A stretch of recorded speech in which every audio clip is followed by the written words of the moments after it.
From the ghettos of Kingston to the streets of London and New York, Jamaican criminals are pushing crack cocaine with unprecedented violence.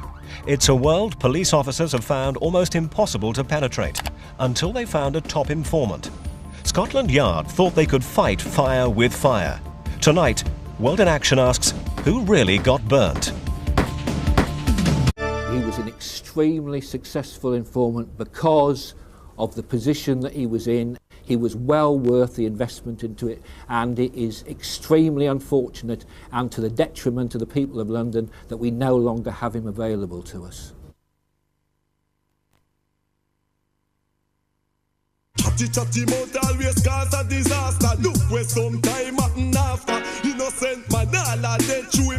This is the story of the Metropolitan Police's top Yardie informant.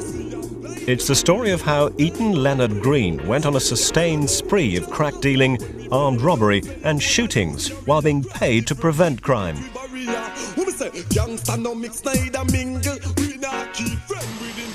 It's the story of how the Yard allowed Green to help two Jamaicans they believed to be multiple killers into the UK.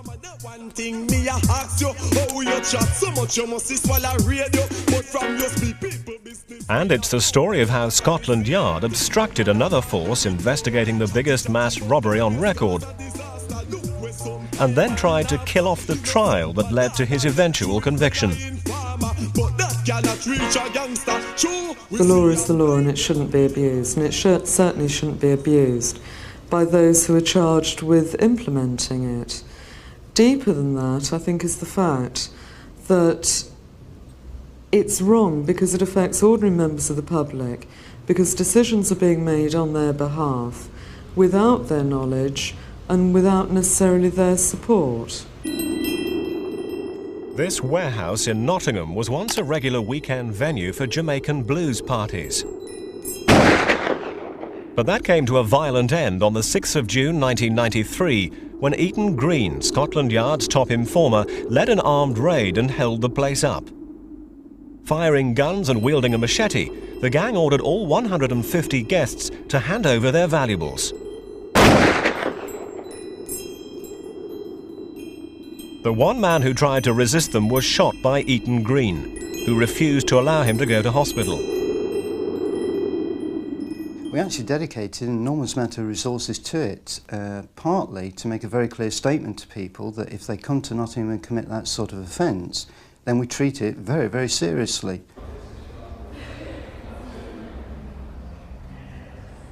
Nottinghamshire's vigorous investigation ended up with 7 people in the dock. They were convinced they had a solid case, but they reckoned without Scotland Yard. Nottingham detectives had no idea that one of the people up before the court was the Yard's star grass, nor could they have any idea of the desperate lengths to which the Yard would go to protect him. Eaton Green was Scotland Yard's most effective secret weapon in the fight against Yardie crime. They were devastated when they did eventually lose him. We face a serious problem of drugs-related violence unless we have some way of keeping track of who's here, what the names are that are about. We have to do something with it. He was an extremely prolific, a very useful informer, and it's a tragedy for us that he's no longer available to us.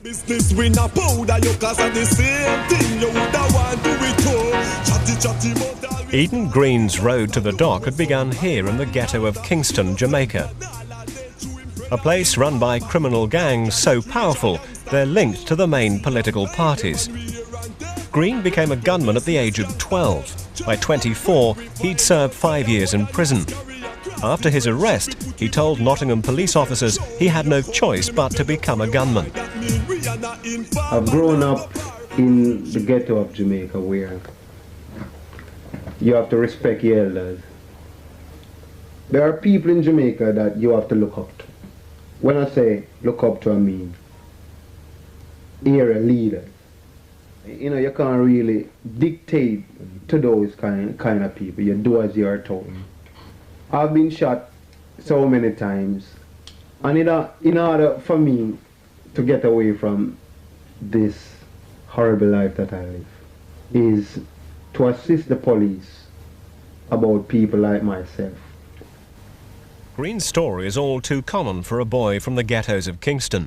God of mercy and power, banish violence from our midst and wipe away our tears. Father Richard Albert is a Catholic priest based in the ghetto of Kingston. All our faith is in your saving help. Protect us from men of violence and keep us His safe. work brings him into daily contact with the gunmen, and so he has first-hand experience of the brutality of their world. Who lives and reigns with you forever and ever. 2-3 weeks ago, I was sitting watching the news at 6:30 at night when I heard 2 loud gun bursts, and I just went out my gate down 1 block, and 2 men were just blown away. And one, unfortunately, was a 15-year-old schoolboy. You know, it was just at the wrong place at the wrong time. About 3 months ago, right outside the gate under the tree, the woman, she was at Mass this morning. Her son was murdered, her house was firebombed, and her nephew's just been murdered. So gun violence is endemic and unfortunate. It's very, very serious. It's really, in many sections of the inner city, there's anarchy on the streets. They are a group of travelling drugs traffickers who are willing to resort to extreme violence. They are difficult to penetrate. They are paranoid, treacherous, violent, unstable, and they operate in a culture that is difficult for other cultures to understand. One man was to provide Scotland Yard with a window into this treacherous and violent world. He arrived in Britain in 1991. Eaton Green had skipped bail while on a charge of attempted murder in Jamaica. He disappeared onto the streets of the capital where no one knew him. But it was only a matter of time before he turned back to crime and ran across the police. The very first time he was arrested, he turned informer. He was in fear of his position. He needed to produce results. Here was a man who knew he was wanted in Jamaica in relation to an offence that carries a potential life sentence. So he was between the devil and the deep blue sea. If he didn't seek to cooperate and produce results very, very quickly, then the corollary was there that he'd be shipped out back to Jamaica to the uncertain fate that awaited him there. But the man who was working for the Yard was still a Yardie at heart, a drug-dealing gunman who had no regard for police guidelines on how informers are supposed to behave. Scotland Yard's top grass was out of control. He was getting away with everything. Attempted murder, drug dealing, shooting, wounding, everything. Larry Lynch, who was cleared of the Nottingham warehouse robbery, knew Green well. We tracked him down in the suburbs of Kingston. He was involved in an attempted murder in either Arsden or Neilsden, which he got arrested, went on ID parade, and the guy that got shot, dad didn't pick him out, and charges were dropped. Why do you think that person didn't pick Leon out? Fear. Fear of what? His life, repercussion, may come back, gangland, yard thing. Another one of his associates told us that Green routinely used violence to rip off fellow drug dealers. He was with a few friends and some African guy came into this particular house. Green pulled a gun and told him to hand over what he had. The guy refused and he butted him in the mouth with the gun. The guy took out an ounce of crack and gave it to him. After that, the African had some cash on him. Green took the cash, disappeared. Then went back to this house and all the girls that were in the house got £100 each. The officers who were handling Eaton Green at no time ever had any evidence that he was committing criminal offences, and Eaton Green was warned, as all our informers are, that if they're committing crime and they're discovered to be doing so, they will be prosecuted. But there was one bloody night that should have told the police all they needed to know about Eaton Green. He was arrested with crack cocaine after a gun battle in Brixton. Green had shot a man at a blues party and was himself hit in the stomach. He lost a kidney. He was arrested at hospital and charged with intent to supply cocaine, but the case against him was never pursued. In order to be of use to the Yard, Green had to stay on the streets. That also meant avoiding deportation. A confidential report from the Immigration Department said they'd made copious checks with police about Green. Yet it appears the Immigration Department had no knowledge of the fact that Green was wanted for attempted murder in Jamaica. His application to stay here was granted.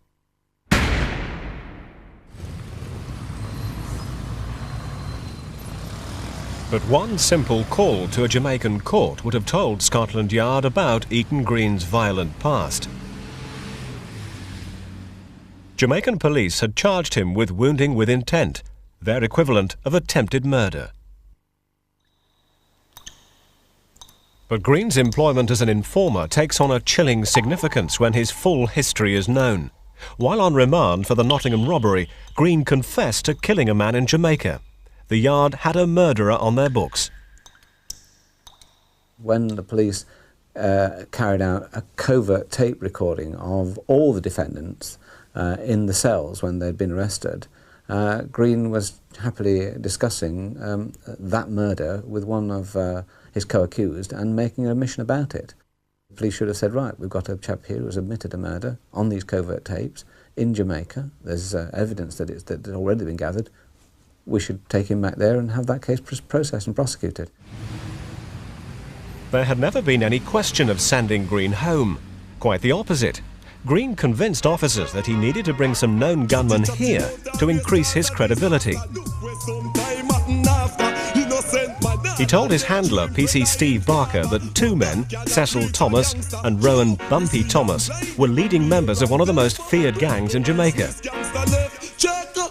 And it was on a police telephone that Green discussed arrangements for their arrival in the UK. This is astonishing, as he'd painted a picture of two mass murderers, each responsible for the killing of 10 men.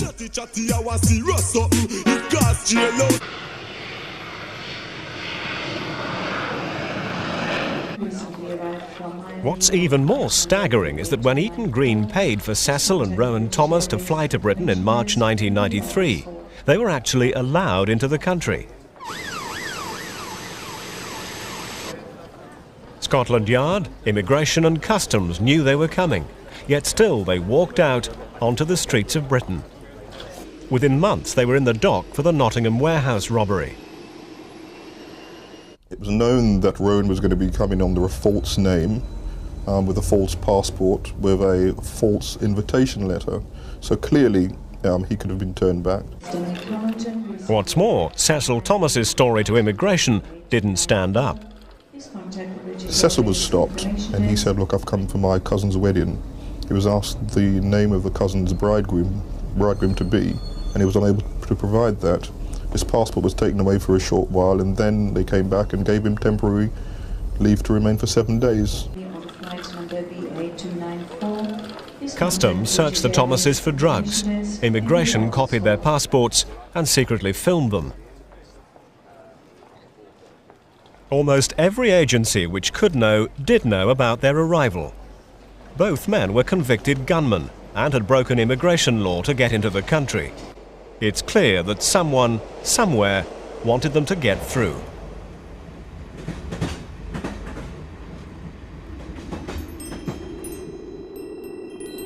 Three months later, both men were arrested for the warehouse robbery.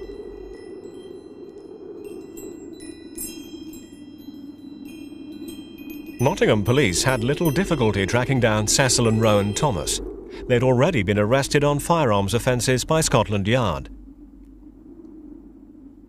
Getting their hands on the Yard's top informant was less straightforward. They contacted Green's handler, PC Barker, at Brixton Police Station to ask him where his man was. As Green's handler for the past 2 years, he knew more about his movements than any other officer. PC Barker continued to speak to Green throughout Nottingham's investigation of the warehouse robbery. Barker received vital information about the robbery in which his prize informer was involved. But was this information ever passed to Nottingham? Scotland Yard's records say it was, but Nottingham insists they never received it. That was actually subject of quite a lot of debate during the course of the trial, and you'll know our position in that we never actually saw that information at all. So how do you explain the fact that it says on the information sheets that information was passed to Nottingham? Well, again, that is something really that you'll have to take up with the Metropolitan Police and not ourselves. The information flow did work. It didn't always work as well as it should have done. So you're saying that information might not have got through? I'm saying that a great deal of information got through to them, which they then made use of. Not only did information fail to reach Nottingham, but the Yard also failed to turn over their informer when they knew that Nottingham wanted to arrest him. Nottingham officers came to London for that purpose on the 5th of July 1993 and asked Steve Barker to help find Green. But as records show, Barker met Green at ISIS house in South London a day later and failed to arrest him. It wasn't until the day after that that Nottingham finally got their man at an East London phone box.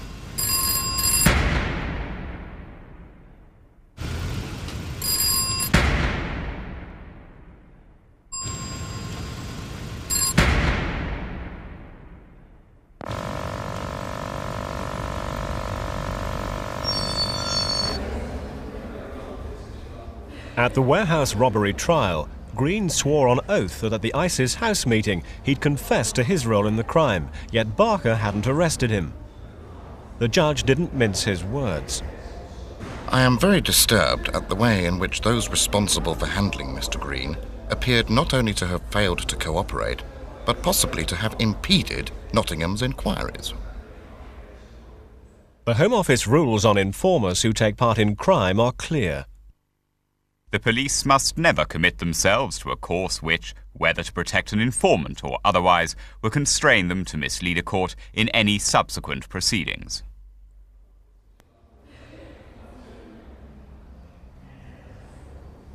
But even when the case got to court, the Met continued to try to protect their man.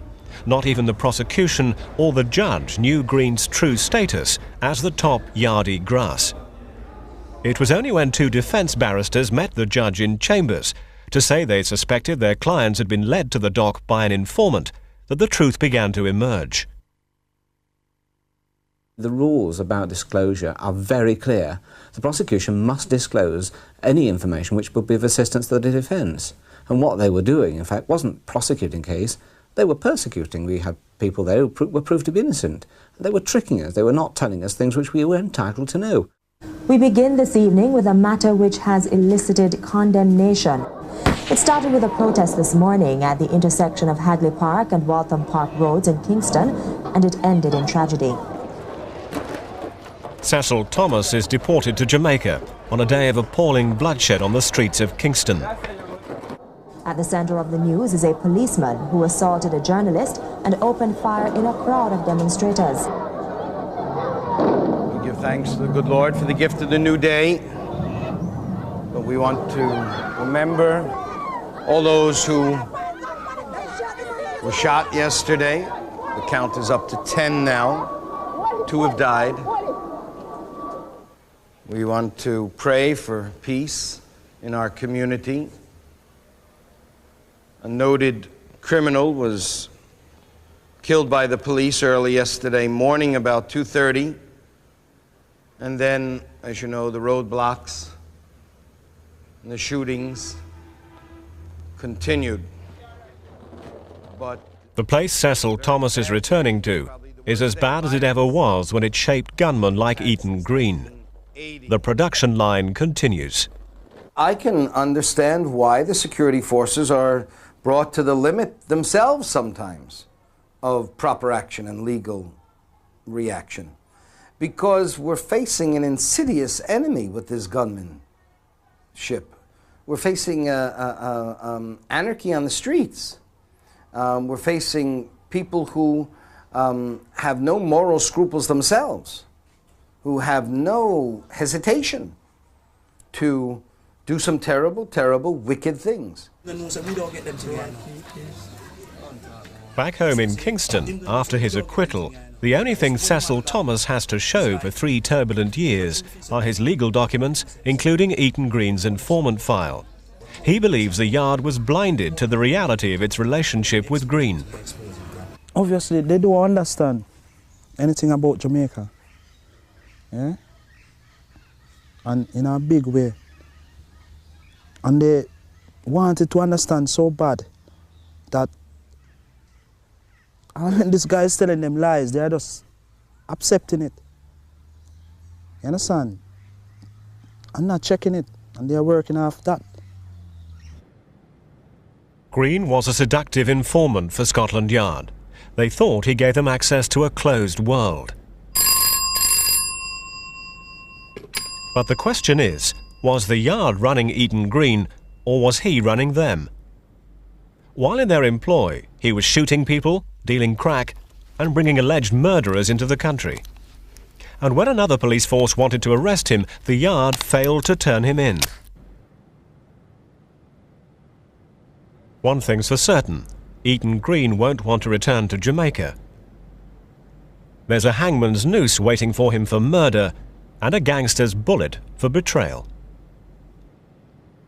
It was disclosed in court that I am an informant, but to be honest, I don't regret it.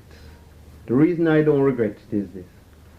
It gives me the opportunity to change my life for the better, because this has been disclosed now, so there is no turning back for me